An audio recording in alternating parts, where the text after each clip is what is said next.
자, 이번에는 그러면 뭐 해볼 거냐면 반응형 웹사이트를 한번 간단하게 메뉴 만드는 연습 해볼 거거든요. 연습. 자, 저는 테일인드를 이제 사용할 겁니다. 이제 테일인드를 사용할 거니까 테일인드를 가져와 볼게요. 테일인드 홈페이지 들어가서 이거는 그냥 임의적으로 만드는 겁니다. 임의적으로 만드는 거기 때문에 어떤 웹사이트 참고하지 않고 만드는 거예요. 그냥 머릿속에 있는 걸로 만드는 거니까. 자, 테일인드를 쓴 이유는 노멀라이즈가 잘 되어 있다고 말씀을 드렸죠. 그 다음에 눈누 폰트 그냥 아무거나 가져오겠습니다. 여러분들이 눈누 폰트 같은 경우는 아무거나 가져오셔도 상관없어요. 눈누. 자, 눈누가 아니고 지마켓. 자, 지마켓 폰트 아무거나 가져오겠습니다. 자, 이것도 그냥 복사해서 그냥 가져오세요. 뭐 가져오는 거 어렵지 않죠. 그 다음에 가져왔으면 적용까지 해주시고요. HTML에 바디에 쏙 집어넣어주면 되겠죠. 자, 그러면 여기다가 이제 헤더라고 쓰는 거예요. 헤더. 그 다음에 클래스. 저는 탑바라고 쓸 건데 한 번에 만들겠습니다. 그 다음에 DRB 한 다음에 컨테이너라고 쓰게 되면 안 됩니다, 여러분들. 이 컨테이너는 누구 거냐면 이거 참고로 이거는 제가 롤엠을 해볼게요. 이거는 테일인드가 가지고 있는 컨테이너예요, 여러분들. 그러니까 무슨 말이냐면 제가 여기다가 보여드릴게요. BG 레드 500이라 그냥 대충 해보여. 자, 이 녀석은 반응형이 아니라 적응형이에요. 화면에 맞게 뚝뚝뚝뚝 끊깁니다. 보이죠? 그렇기 때문에 가끔씩 이런 식으로 하시는 분들 계세요. 라이브러리 클래스 만든다고 지금 이제 우리가 라이브러리 클래스를 잘 활용을 하고 있잖아요. 라이브러리 클래스라고 해서 이런 식으로 쓰시는 분들 계세요. 근데 여러분들 이렇게 하면 안 먹어요. 여기다 이제 1000픽셀 이거 안 먹습니다. 왜 그러냐면 이 컨테이너는 이미 테일인드가 구현해 놓은 컨테이너가 있기 때문에 이걸 쓰시면 안 돼요. 그래서 만약에 컨테이너로 뭔가를 감싸줄 거다 하면 그러니까 내가 커스텀 컨테이너 나만의 컨테이너 너비를 조정할 거다 그러면 그냥 이걸 쓰세요. 이렇게. 컨테이너는 이 테일인드 방식의 컨테이너가 있습니다. 그래서 저는 이거 안 쓸 거예요. 참고로 쉽게 만드는 경우에는 그냥 컨테이너 써도 되는데 저는 굳이 그렇게 하고 싶지 않아서. 그 다음에 반응형 웹사이트 만들려면 그냥 너비가 아닙니다. 맥스로 만들어줘야 돼요. 맥스 1200픽셀 이렇게 좀 너비를 조금 크게 만들겠습니다. 자, 대충 이제 이렇게 만들었어요. 그 다음에 얘가 높이도 있었으면 좋겠으니까 그냥 적당하게 한 50픽셀 정도 테일인드 문법 이용해서. 왜냐면 이제 높이를 지금 좀 비슷하게 가려면 H12 주면 되거든요. H12가 48픽셀이에요. 그러니까 여러분들이 여기 이제 H1, 2, 3 이거를 픽셀로 전환하면 4로 생각하시면 돼요. 1마다 1이 4픽셀. 그럼 2는 뭐겠어요? 8픽셀. 이런 식으로. 그러면 얘는 48픽셀. 근데 이제 이렇게 하면 세밀한 컨트롤이 안 되니까 대괄호여서 집 모드 이용하면 이렇게 줄 수 있다 했죠. 그러면 정말로 높이가 들어갔는지를 확인하는 방법은 여러분들이 색상 칠해보는 수밖에 없습니다. 색상을 칠했을 때 이렇게 50픽셀만큼 나온다라는 건 뭐예요? 여러분들이 너비가 잘 들어갔구나 확인할 수가 있는 거죠. 이렇게 주시면 되고요. 그 다음에 마찬가지로 저는 탑바한테 보더를 똑같이 줄게요. 조금 경계선을 주기 위해서 보더 바텀 1픽셀 솔리드 RGBA 0,0,0,1 다음에 이제 이거는 검정이겠죠. 근데 이거를 여러분들이 0.5 주면 뭐예요? 살짝 흐려지겠죠. 그러니까 투명도를 낮추는 거라 생각하시면 돼요. 0.3 이렇게 더 낮출 수가 있겠죠. 0.2, 0.1 이런 식으로 투명도를 낮춰가지고 작업하는 것도 가능하다. 자, 이거는 너무 작으니까 높이를 좀 더 키워보겠습니다. 그 다음에 로고를 만들게요. 자, 로고를 만들 건데 로고는 그냥 간단하게 방구석 코딩이라고 이렇게 하겠습니다.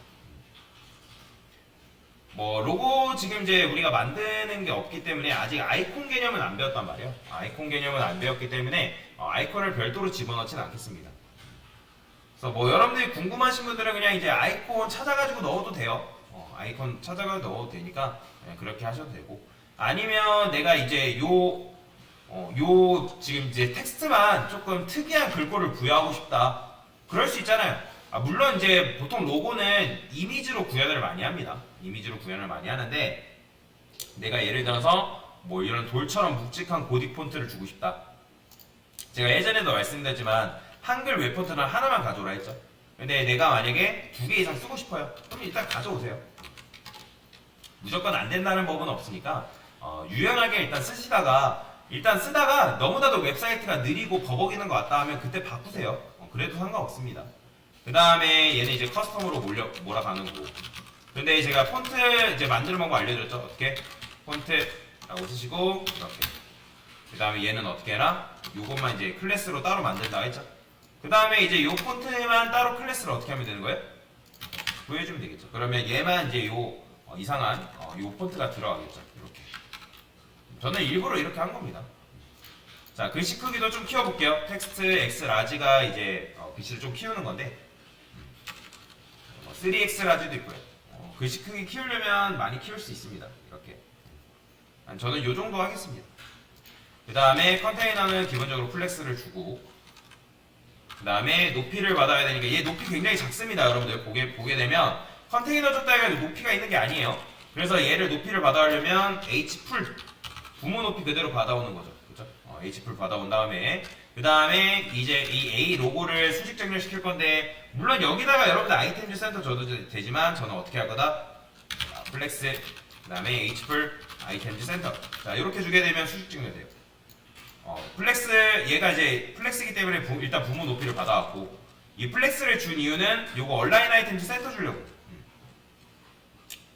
그냥 H풀 지웠네요. 자 이런 식으로 자 H풀 주게 되면 부모의 높이를 받아오는 동시에 얘가 플렉스면 얘의 높이를 누가 받아온다? 얘가 받아오겠죠. 그죠? 그렇게 되면 이런 식으로 나오는 겁니다. 그 다음에 플렉스를 왜 준지는 아시죠? 얘를 메뉴를 여러분들 만들면 한 줄로 눕혀야 되니까 그 다음에 적당하게 여기다가 패딩도 한 정도? 2 정도 줄까요? 8픽셀 정도? 그러면 이런 식으로 만들어지는 거죠. 그래서 로고는 저는 이렇게 만들었어요. 그 다음에 이제 메뉴도 만들어 볼까요? 메뉴 여기다가 메뉴 박스 1 그래서 네버 했으니까 UL, LI 4개 A, HRF 샵 그 다음에 메뉴 이렇게 만드는 거죠. 그 다음에 얘가 어차피 플렉스의 자식이니까 얘는 높이가 있지만 UL은 높이가 없죠. 그래서 플렉스 준 다음에 H풀 자 근데 이제 여러분들이 여기 A에다가 쓰는 게 너무 귀찮아 하시는 분들이 계시기 때문에 그러면 그런 경우에는 제가 여기다 그냥 쓸게요. UL까지만 주고 이 A 같은 경우는 그냥 여기다 주는 거예요. LI에 A 자 정답은 없습니다. 유연하게 여러분들이 대체하시면 돼요. 디스플레이 플렉스 이렇게 그 다음에 높이를 받아와야 되니까 100% 온라인 아이템즈 센터 이런 식으로 주면 되겠죠.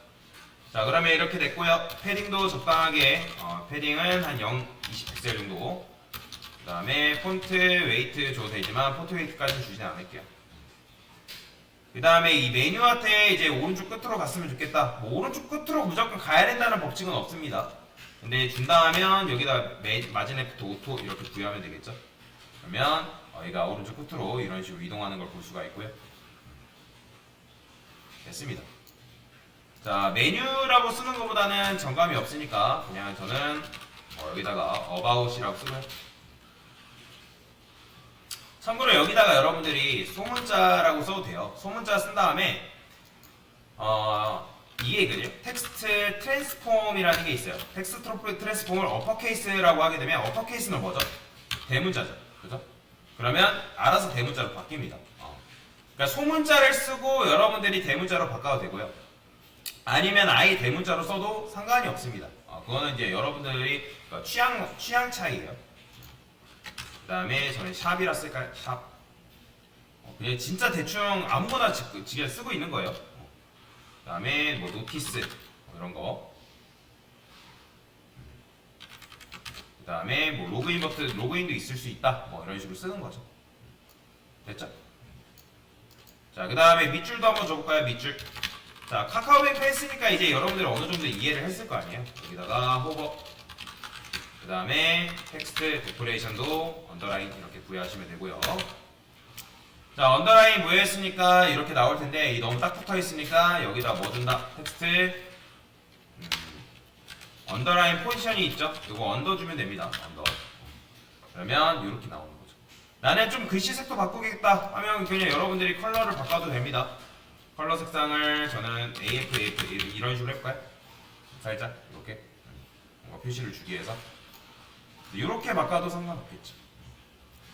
자, 그러면 이렇게 했으면 여튼 뭐예요? 간단하게 레이아웃을 반응형 하기 위한 레이아웃은 뭐 완성이 된 거다 라고 보시면 되겠습니다. 됐습니다.